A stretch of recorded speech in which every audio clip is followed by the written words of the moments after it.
So after getting to level 25 in the Diablo 4 beta, I began to think that this actually could be a big mistake from Blizzard and potentially a huge problem. So what do I mean by this is potentially a big problem and that Blizzard made a huge mistake? Well, really simply, the overwhelming negativity is shocking, honestly. And I started to really experience this over the past couple of days, even before the beta launched, but more specifically today. Now, I think it really got amplified by one, the massive flop that was the excitement of getting in and actually playing the game. Anyone that had played the game day one, which was yesterday, you would know that they had a massive host of issues. Just my own personal experience, I probably played the game for 18 hours, but I only played the game for 7 because I was crashing, I was glass walled, servers were down, or just simply had to restart the game for some other reason. And this is a pretty common experience across everyone that played day one. Now, this is nothing new. If you had asked any reasonable person like myself, I would just tell you, yeah, that's just the normal launch for a lot of MMOs that a lot of people want to play. And in fact, this isn't even a real launch. This is a beta launch for pre-ordered people. So it's even a smaller sample size. Now, you could say that that's even a worse look on Blizzard, but I think that they just weren't even necessarily trying to really let this go smoothly in a grand scheme of things. And that caused a huge source of negativity. And it caused all sorts of opinions to start to formulate. Now, the reason I say all this is because I believe that this is actually a really solid game. And that's the big problem, is that this whole host of negativity is clouding what I believe to be a sort of fair review on the game. Now, again, a lot of reasonable people have done fair reviews, but there's also a ton of people that have basically gotten shooed away from buying the pre-order because people are super negative about it. And I want to rebuke some of these, and I also want to talk about my impressions of the game and truly give you a complete breakdown and honest review while being somewhat more positive about the game. So let's start off with a couple of easy rebuttals, because I've heard 3 separate statements which don't really require much rebuting. But the first one is Diablo 4 is a copy of D3, Diablo 4 is a copy of Diablo 2, Diablo 4 is pay to win garbage. Let's talk about the pay to win aspect. As for our beta impressions and anything that we've seen, and whether or not you trust the word of Blizzard, everything points to them not monetizing power in this game. Now, whether or not you decide pay to win also includes things like stash tabs, not quite sure if they are going to be doing that. Perhaps that doesn't qualify as their pay to win statements. This is up to you.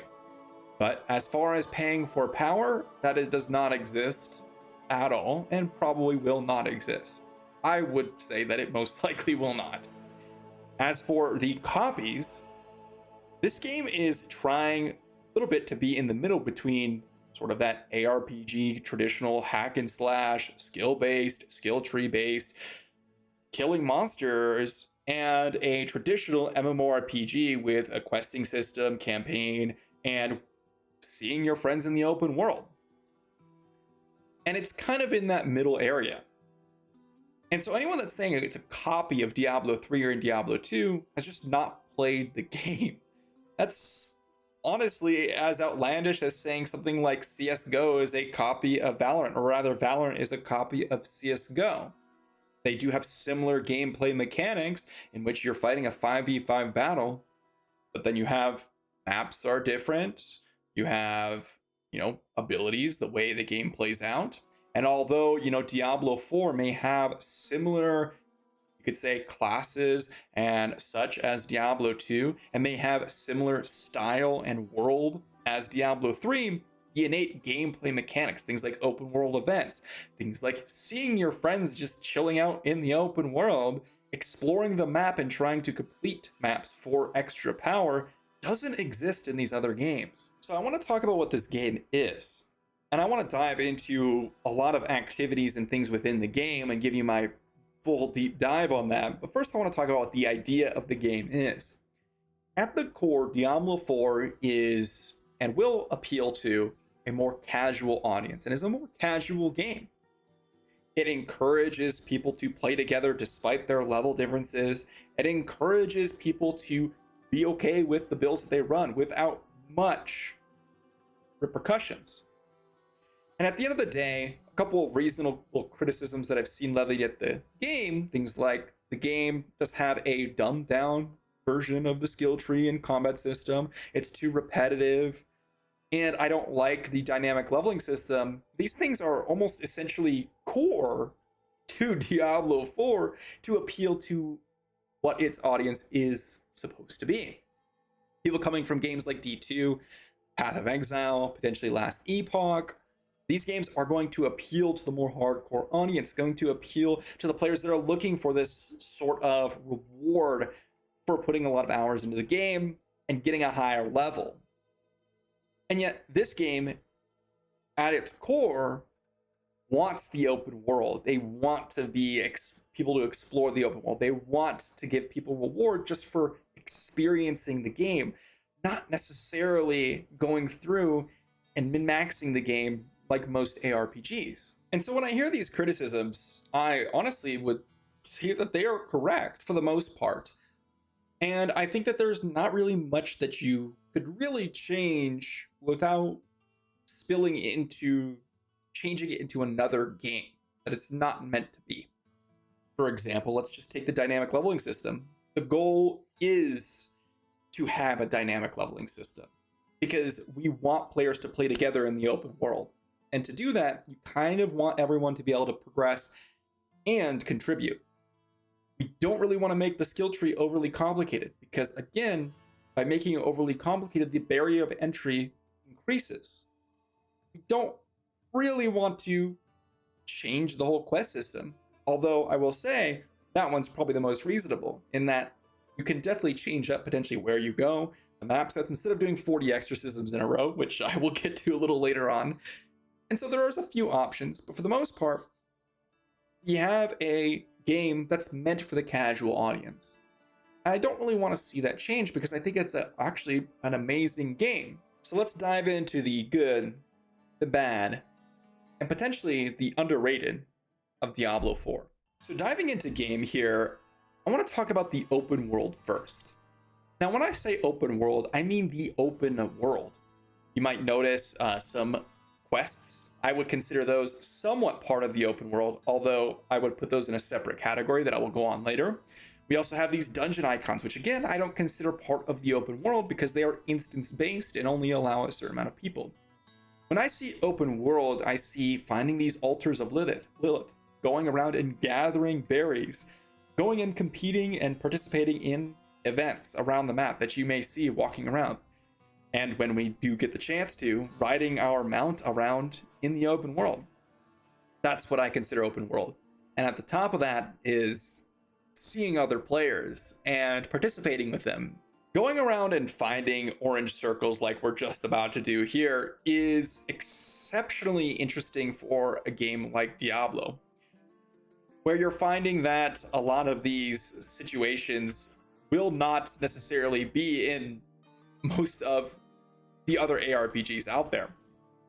But this isn't, again, a total ARPG.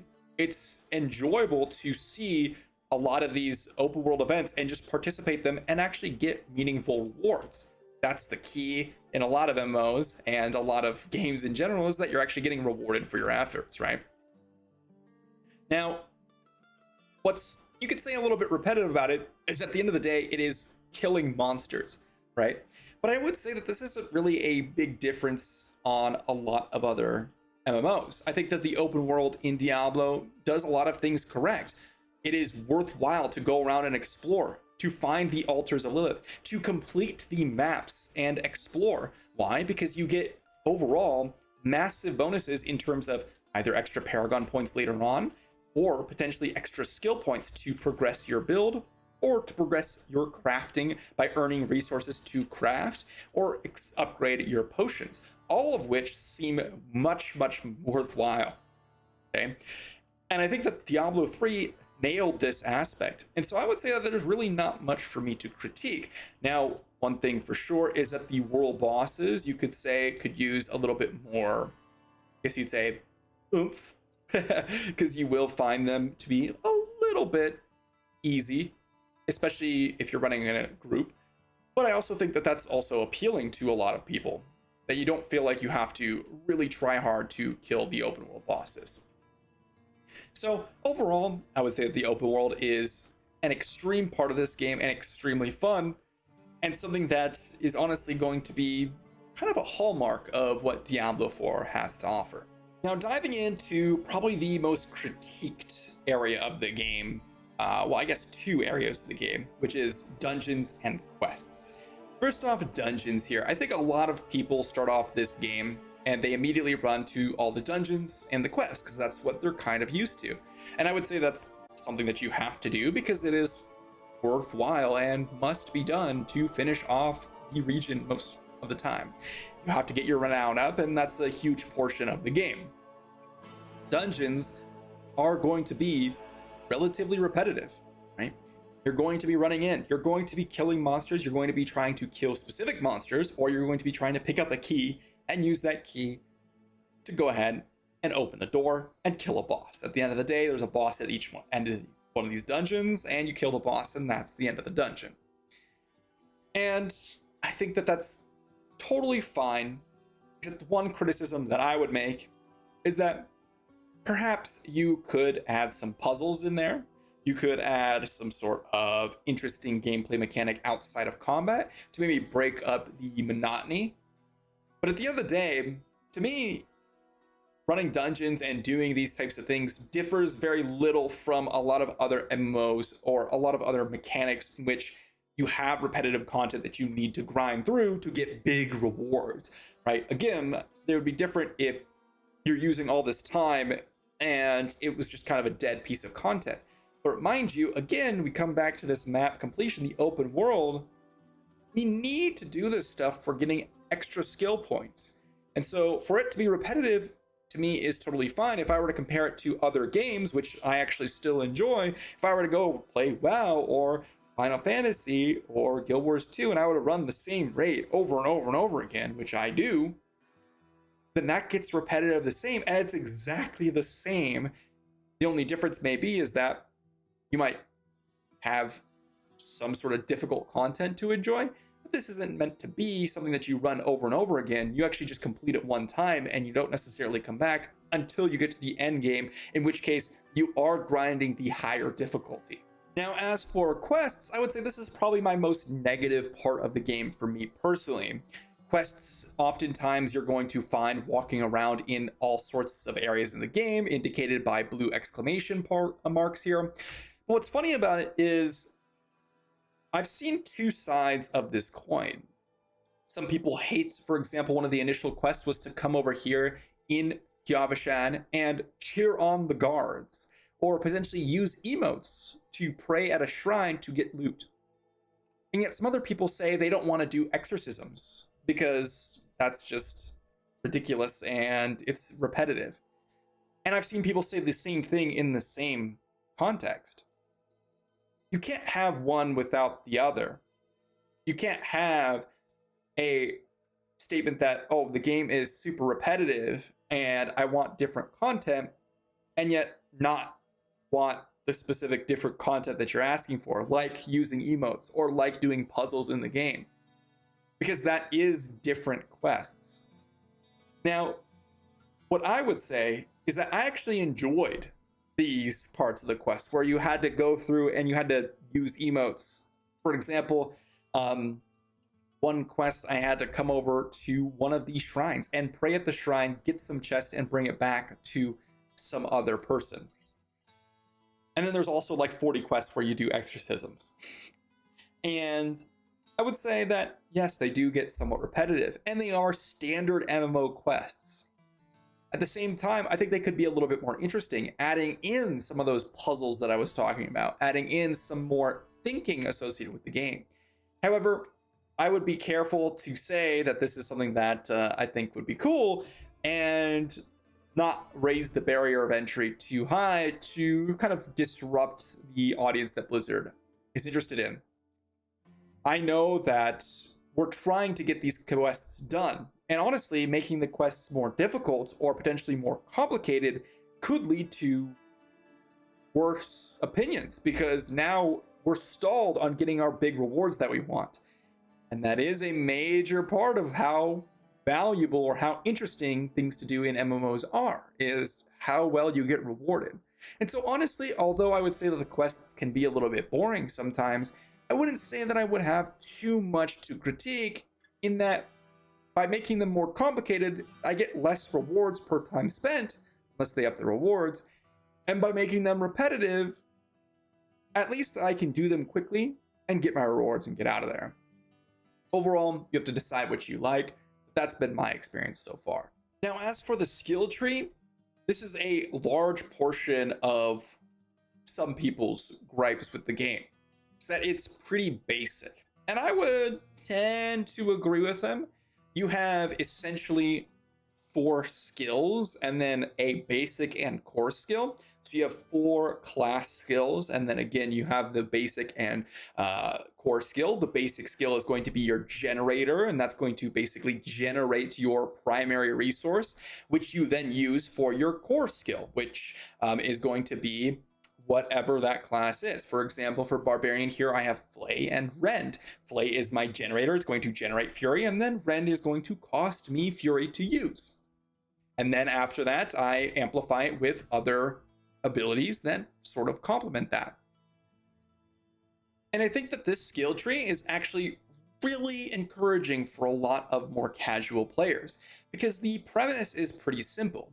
You pick a basic, you match a core skill that kind of fits in line with that basic. If I just look through here, I have one that cleaves enemies and inflicts bleed. Well, I have a basic that also hits enemies and inflicts bleed, and then also can, if I upgrade it, increases my bleeding damage. I think this is some sort of skill tree that a lot of casual players will actually really enjoy. And to me, I've actually enjoyed the simplicity of it, because although it is simplistic, I think that there's a lot of, you could say, maximizing that you could do with this, and a lot of different options that you have due to your legendary items, which we'll get to in just a moment. And so I think that the skill tree in general leaves a lot to imagination and can be a lot of fun just messing around with simplistic, albeit interesting builds. That's my opinion of it anyways. Now, in terms of gameplay, I do have a couple of gripes that I believe will be fixed post-beta. The first thing is that the game does feel very large. And so dungeons, part of the reason why they feel a little repetitive is that you feel like you're trekking forever to get to the end of it. It's not like Diablo 3 where you run with your god DH and you're running through in a rift in literally a minute 30 and you're running at the speed of light. In this game, you are very slowly, or in this case, like I am doing right now, charging into battle very slowly with high cooldowns, and it takes a long time. Oftentimes, dungeons could take 5 to 6 to 7 minutes. Which honestly isn't that long in, most MMOs, but in this game, you might have to do 20 dungeons to complete a map, and that might feel a little bit long. Especially the open world feels a bit large. And I know we will get mounts, so potentially this will change with the future, but I will say that is probably my biggest criticism with it, is that I do like exploring the map, but it feels like a little bit of a slog exploring the map, in that it takes a long time. I do think that is potentially a big downside. In terms of combat, a lot of the abilities feel pretty smooth. Your attack animations, your feedback on hitting an enemy, your sound, your audio, visual cues, all feel pretty solid. And I really don't have much to say in terms of problems with that, even with beta issues. There have been a few, you could say, skipping around or potentially freezing you might have seen on this recording itself, because there is a little bit whenever I use potentially my leap or anything like that. But even the animations look pretty cool, and with some of the ultimate abilities and all that good stuff. So I haven't really had any issues with the gameplay itself in terms of actual feeling of the combat. One other gripe I would say that I have in terms of gameplay is the skills. In that your skills have very, very long cooldowns oftentimes, and you only really are running around using potentially one or two skills, which is your basic and core skill. You're spamming your basic and then you're applying your core skill, and then you use your other skills maybe once every couple 10 seconds, etc., which can feel a little sluggish. And I do think that that does impact how we feel and how excited we get about the gameplay. So I would say that that is also something that I've considered and found to be a little bit slow with the game. Now let's talk a bit about itemization real quick. I don't want to dive too much into this topic because I believe that the topic has a lot to be explored, especially since we are not in the late game and we have a lot to kind of explore with builds and things that we've received and all that good stuff. But in terms of the early game, a lot of it is just you pick up an item. If it's better, if it's got a green up arrow, you're good. Outside of that, that's basically the whole game in terms of itemization. Now, there are legendary items, and I do think that this is actually a really cool system where you can extract those legendary powers and apply them to other ones. And I think that that reminds me of similar to like the Diablo 3 cube, where every item and every legendary could potentially be an upgrade on your other items, which is pretty cool. And I also think that they have a lot of interesting abilities on them in terms of stats and unique substats for these ones. So I don't think that that's necessarily a big issue.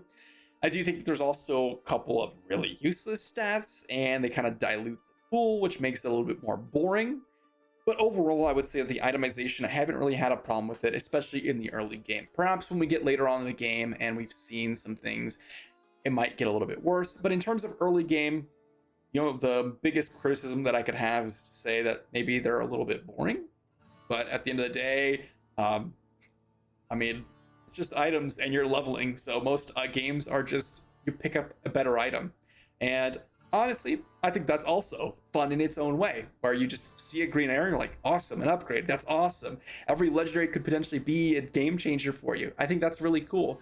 And I enjoy that kind of feedback system, and I'm sure most casual players will as well. Now let's talk a little bit about classes, because right now there is 3 classes to explore. I have explored the Rogue in previous playtests, and I've also explored the Sorcerer a bit.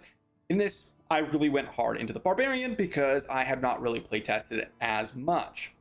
And I will say there's a little bit of an imbalance, and I think that this is pretty common in a lot of ARPGs or games in general, and that is that melee classes do feel a lot weaker than the ranged classes. Or in particular, these classes in this game are just a little bit unbalanced. For example, the Rogue has a lot of movement abilities, and that benefits itself a lot. At the same time, the Sorcerer doesn't need movement abilities because it just kills everything. Meanwhile, the Barbarian does have a few things like charge and leap. The cooldowns are so long, and the damage that you take and the ability to kind of cleave through enemies is a lot worse than both those other classes that I've experienced. Although in particular, I think Sorcerer has been honestly the strongest. And so there's a little bit of imbalance with the classes, but I think that's sort of nature to a lot of these ARPGs. But I would like to see some sort of changes associated with this. Maybe potentially buffing the Barb in some way, or potentially getting our hands on the Druid and Necro and see how they feel. Because, well, Druid could potentially be, similar in Barb's field, or not, and the Necro could be much worse. We'll have to see, because the classes haven't really, flushed themselves out yet. Now, diving into the last topic is the aesthetics. And I would compare this game to honestly feeling a little bit like Fallout. For those of you that have played this, it's got that post-apocalyptic, very depressing, dark theme. And that is, again, the idea of Diablo. Now, you could say that maybe they didn't perform their vision as you would have, and they could have done it better. And that is a fair criticism, but the game is meant to be dark. It's meant to feel depressing. You're in a world full of demons where people are joining cults and sacrificing, and you're exorcising demons out of, children. I mean, it's meant to be that dark aesthetic. And I think they nailed it, honestly. I feel like the animations of the characters, how my character looks, the environment, and overall just the ambiance of the game. Honestly, if you're looking for that vibe, that's what I feel inside the game. And I think they nailed it. Now, in terms of whether or not it's repeating a lot of previous Diablo games, I would say that, yeah, it's got a lot of similar style because it's got that similar sanctuary vibe. And it also has that similar dark theme that we're looking for, right? At the same time, the graphics look much improved. It has a more open world feel, and it gives you that feeling of a vast, expansive world. Again, we're only talking about with experiencing one map, and we still have, 5 to go. And I think Diablo 4 nailed it. So honestly, gives my full marks on aesthetics. So overall, the reason I decided to make this video was because I think a lot of people are getting into the game expecting one thing and then getting delivered another. And I wanted to set expectations beforehand and then go into the ways that I do think the game could be improved, because I don't think it's a perfect game by any means. But I think for an early experience and what we expected out of the beta in terms of what they mentioned it would be, which is an open world experience, trying to make you feel the terror in the game and yet also enjoy being able to experiencing the world and experiencing the world with your friends, as well as also being able to participate in these decent sized boss battles across the world, while also being able to, progress your character and grind up the loot that we all enjoy. I think they kind of nailed all that.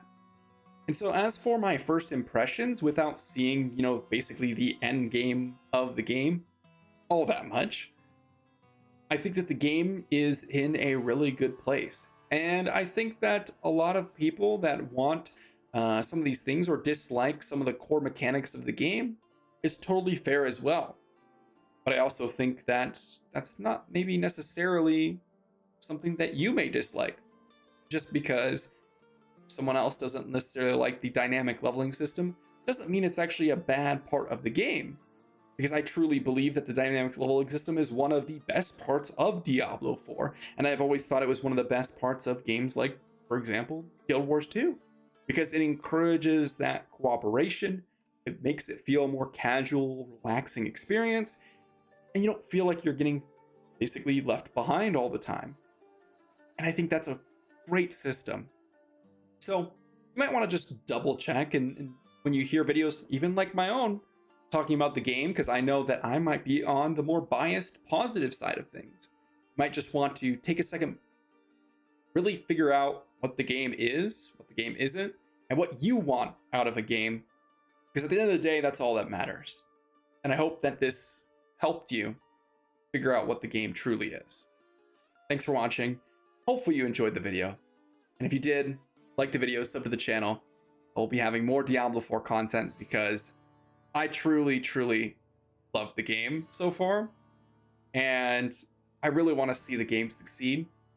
And I hope that we can get as many people that just want to try the game out, be able to try the game out. See you for the next one.